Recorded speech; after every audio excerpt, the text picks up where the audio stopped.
Bien, pues vamos a otra cosa bien interesante que vamos a conversar todos en realidad. Parecía un mito, pero al parecer no lo es. Expertos descubrieron muestras de lo que sería una subespecie de orca asesina en Cabo de Hornos, esto en el sur de nuestro país. Sí, queremos hablar de ese hallazgo, pero también de esta situación sorprendente que ocurrió en el mar de Sudáfrica, donde un buzo fue tragado Por algunos instantes. por una ballena. Frederick Toro, él es académico de la Facultad de Ciencias de la Vida de la Universidad Andrés Bello. ¿Cómo estás? Bienvenido. Hola Frederick, bienvenido. Muchas gracias. Bueno, comencemos por lo que ocurrió con este buzo.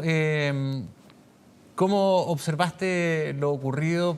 Debe ser el primer registro que hay de una situación así, bien llamativo, ¿no? Sí, bueno, lo primero que hay que decir es que el ser humano no es parte de la dieta de las ballenas, tenerlo claro. Uno. Sí. Sí, esto es un caso muy anecdótico. Al parecer el buzo estaba viendo un cardumen de sardinas y quería tomar unas fotografías de unos tiburones. Y en ese momento había muchas aves marinas, delfines, lobos marinos y además ballenas de Brit, que es la especie que tragó al buzo. Y justo cuando estaba ahí el buzo, justo la ballena hizo la bocanada, porque esta especie pertenece a la familia de los rorcuales. Ya. Y los rorcuales tienen una característica que tienen pliegues ventrales y pueden expandir. Entonces, cada vez un cardumen de peces expanden los pliegues y tragan la bocanada con el cardumen de peces y así tragan todo lo que hay alrededor. Hacen como una especie de arrastre. Sí, exactamente. Ya. Y en ese arrastre Justo estaba se el lleva buzo, este buzo. Se lleva el buzo. Ahora, en el fondo el buzo queda dentro de la boca, por decirlo así, pero no había ni una posibilidad de que este animal se lo tragara. No. De hecho, bueno, inmediatamente lo suelta.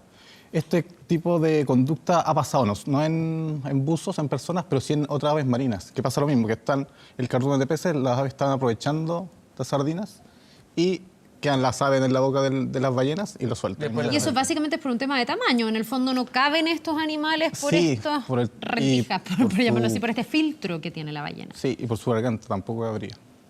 Sí. Sí. Ahora, cada vez más tenemos distintos registros. Bueno, hoy día hay mayor capacidad de registro audiovisual.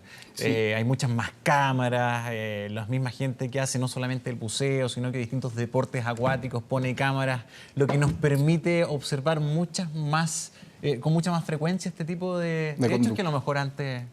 Sí, de hecho el año pasado vi por primera vez el registro de un pelícano dentro de la boca de una ballena. ¿Ya? Y justo en el sur de Chile también vimos un albatro que estaba en la boca de una ballena. Y pasó lo mismo, exactamente lo mismo. Eso Se demuestra movió. que es una situación que puede ocurrir. Claro, pero tú dices más. que no se lo puede tragar, pero necesariamente la ballena va a soltar a un ser, que sea humano o animal en este caso, que excede el tamaño, que no puede engullir porque no pasa por este filtro, pero podría quedarse con su boca cerrada, me imagino, y alguien se podría morir de asfixia. Ahí también hay agua. Sí, es que igual las ballenas son carnívoros filtradores y comen peces muy pequeños o krill, que son crustáceos también muy Sí. pequeños. Entonces tener un ser humano de 1,70 m, 80 m, Necesita escupirlo. va ¿No a se lo sentir puede y no va a tragar? ser normal, no se lo puede tragar Claro. y obviamente un acto reflejo lo va Lo va a liberar. expulsar. Ya, o sea, riesgo de pensar que este buzo pudiera haber muerto en algo así es exagerado. Sí, igual la fuerza de la mandíbula al cerrar podría causar algo, pero en este caso no pasó nada. Lo que sí hay que tener en claro que en Chile no se puede bucear con ballenas cerca. Solo con permisos especiales para ciertos trabajos de investigación se puede bucear con ballenas, pero está prohibido. Sí. Solamente la observación. Sí, desde embarcaciones. Igual hay un protocolo de aproximación a las ballenas en Chile, porque Chile es un país donde llegan muchas especies de ballenas Sí. y además llegan a alimentarse. Por lo Sobre tanto, todo en el Golfo del Corcovado. en el Golfo de Corcovado, en Chanal de Aceituna, en Punta de Choros y en Magallanes. Y a otros sitios. Perdona, ¿ya está tan claro en qué puntos están las ballenas? Y te lo estoy preguntando, o alguien dirá, sí, obvio, porque se ha estudiado, pero con el cambio climático, con algunos fenómenos que se dan en la naturaleza, también ha sido cada día más frecuente el ver que a lo mejor animales extravían sus rutas, que terminan, no sé, varando en la orilla. No han sido pocos los animales que hemos visto varar en las orillas de nuestras costas. ¿Puede ser que también haya una especie de trastorno en el mundo marino? En este Hay sentido? cambios, pero se saben bien las zonas donde concentración de ballenas. Ya. Como les dije, la zona de la isla de la Reserva Nacional Pingüino Humboldt, Chiloé, Magallanes, Aysén también hay unas zonas. Y está también estudiada ya por varios grupos de investigación. Vamos al tema también del importante hallazgo de este tipo de orca que se pesquisó en nuestro país. ¿Cuál es la relevancia y cuáles son las características? Esta sí que mataría a alguien. Es un Además mito. que Eventualmente. hay mucho de mito en lo de la Sí. ballena asesina. Primero, es orca. Orca. Sí, en una ballena es un delfín. Es un Espérate, delfín. ¿puedes hacer la diferencia entre ballena, orca y delfín? Porque todos damos por hecho de que eso lo sabemos y a veces confundimos Sí. a la ballena con la orca, sobre todo el delfín es más pequeñito y uno Sí, sabe. bueno, hay diferencias más refinadas, pero la principal son los dientes. Están los misticetos y los odontocetos. Los odontocetos tienen dientes y los misticetos, como la ballena del buzo, tienen unas placas que son barbas, que son un material como el pelo o la uña, que sirven para filtrar. Los odontocetos hay varios grupos, están los cachalotes, las belugas y están los delfines. Y dentro de los delfines... De la misma familia. Del mismo orden, un grupo grande y después... Orca, familia. delfín, beluga. Sí, y están los delfines y el delfín más grande de todos es la orca. Y la orca es una sola especie, que su nombre científico es... ¿Que siempre es esta negrita con blanco? Sí, la más muy característica que todos reconocen a simple vista. Pero es tan plástica que, les voy a explicar más o menos como el contexto, hace mucho tiempo, miles de años, las orcas empezaron a dividirse por qué comían. Algunas comían ballenas, otras comían focas, pingüinos y otras comían peces. Y este aislamiento ecológico de lo que comen hizo que se aislaran y se especializaran. Y esta especialización hizo que evolucionaran y formaran un morfo distinto. Y se aislaran, entonces forman ecotipos. Está el ecotipo A, en la Antártica hay muchos ecotipos en todo el mundo, pero en la Antártica está el ecotipo A, que come ballenas, el ecotipo B, que come focas y pingüinos, el C, que come peces, y el D, que es este último, que es el que menos se conoce. Pero a pesar de que tiene algunas diferencias físicas también, una morfología diferente, una mancha que es más chiquitita, la típica mancha blanca, entiendo, y la forma de sus aletas. El parche ocular, y la aleta dorsal y las aletas pectorales. Este ecotipo D fue descrito para la ciencia el año 2011, es el más reciente. A pesar de esto, la primera vez que vieron este ecotipo fue en Nueva Zelanda, en un varamiento masivo, en 1955. Y vieron esta orca muy distinta, con el parche ocular que les comentaba muy chiquitito, las aletas dorsales más curvadas y más pequeñas, y además el melón es el órgano que tiene en la frente, era mucho más globoso que las otras orcas. Son más Entonces, frentonas. no sabían qué especie era, pero era una orca. Incluso se decía en algunos reportajes que leí que algunos pensaban que esta orca podía ser un mito, que ni siquiera se estaba tan seguro de la existencia de este último subtipo, del D. Sí, este ecotipo D, como les dije, fue descrito en el 2011 por Robert Pittman, que es el investigador que está a cargo de esta investigación. Y al describir este ecotipo, tenía solo 16 registros. Tenía el del varamiento, 16 registros alrededor de las islas subantárticas. Por eso la nombró orca subantártica.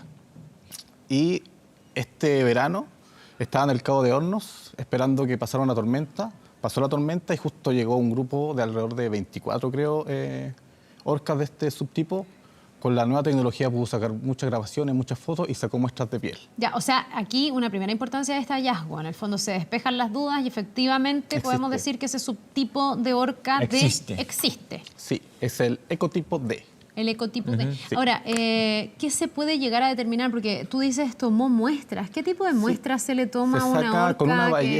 Con una ballesta se le dispara y saca un poquito de piel. Al animal no le molesta, es un golpe mínimo y se saca piel.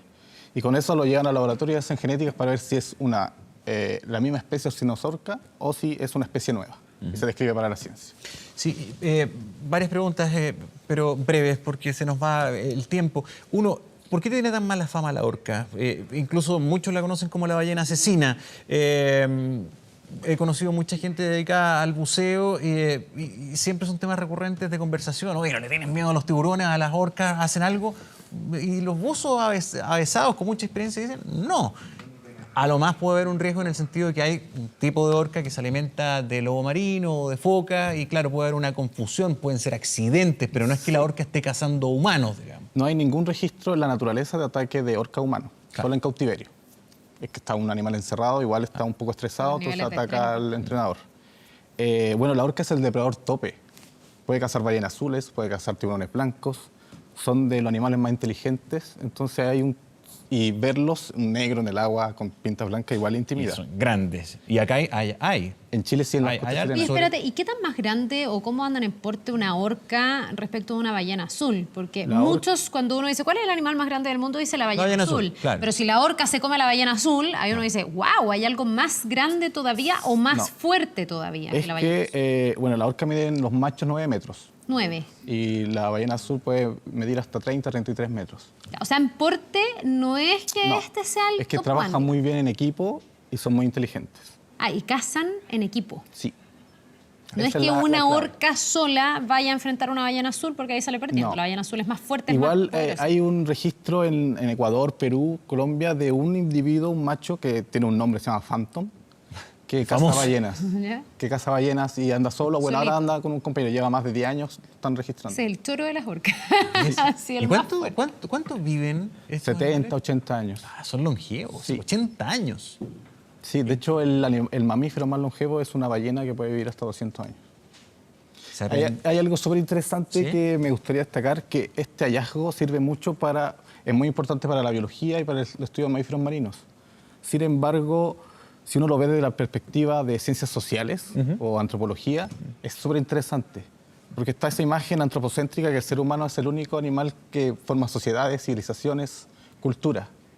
Pero si yo quiero estudiar la evolución de eso, o quiero ver cómo se empezaron a crear todo este tipo de sociedades y cultura, me voy a estudiar las orcas. Es súper fácil verla y ver cómo desde las orcas podemos ver quizás cómo evolucionan, porque estos delfines del sur de Chile forman sociedades muy cerradas y únicas, y además son animales culturales. Cada uno tiene su vocablo Perdona, ¿y distinto. qué tan estudiados están? Porque ahí también uno dice, ya que recién ahora, con el nivel de tecnología, con la capacidad de desplazamiento que tiene el ser humano, se ha podido constatar más fehacientemente que este ecotipo existe, uno se pregunta cuánto no conocemos todavía de nuestro océano, cuántos animales y especies pueden existir que en realidad no se han descubierto o de las que se sabe muy poco, y cuánto se sabe particularmente de las orcas, que en lo que tú dices me parece súper interesante. En Chile se estudia muy poco orcas. De hecho, los encuentros que tenemos son puntuales. Existen un par de publicaciones de orca en Chile y nada más. Pero el tema en Chile es el costo de la investigación, porque trabajar con mamíferos marinos hay que navegar, hay que ir a buscar. Y además, Chile es más costa que tierra, entonces hay que navegar todo el tiempo. Entonces es cosa más de logística y de fondos para poder investigarlo. Con eso se podría hacer muchas cosas, pero hay mucho por avanzar. Y de hecho, si esta especie sería nueva, sería un hallazgo impresionante. Pero cada cierto tiempo se van encontrando nuevas especies de algunas, no sé, el 2004 se describió una especie nueva de ballena, se están escribiendo nuevas especies de sifios, que es Eso una lo van, ballena. lo van a arrojar las muestras finalmente. Sí, la genética. Y ahí va avanzando. Increíble, impresionante, porque hay tanto que no conocemos, que al final eso es Sí. lo llamativo y lo que también nos genera cierto nivel de misterio. Muchísimas Frederic, gracias, Frederic. gracias por venir. Gracias a ustedes por la Tema invitación. súper interesante. Nos gustó, Qué ¿no? rico tener tiempo para hablar de estas cosas Sí. y aprender, porque son riquezas que tenemos ahí, a la mano, y que muchas veces no nos detenemos a Sí, y Chile es de los países con más cetáceos en el mundo. Y eso no se sabe casi nada. Gracias, Frederic. Que te Gracias, vaya muy bien. gracias por estar acá. Un buen Gracias. día.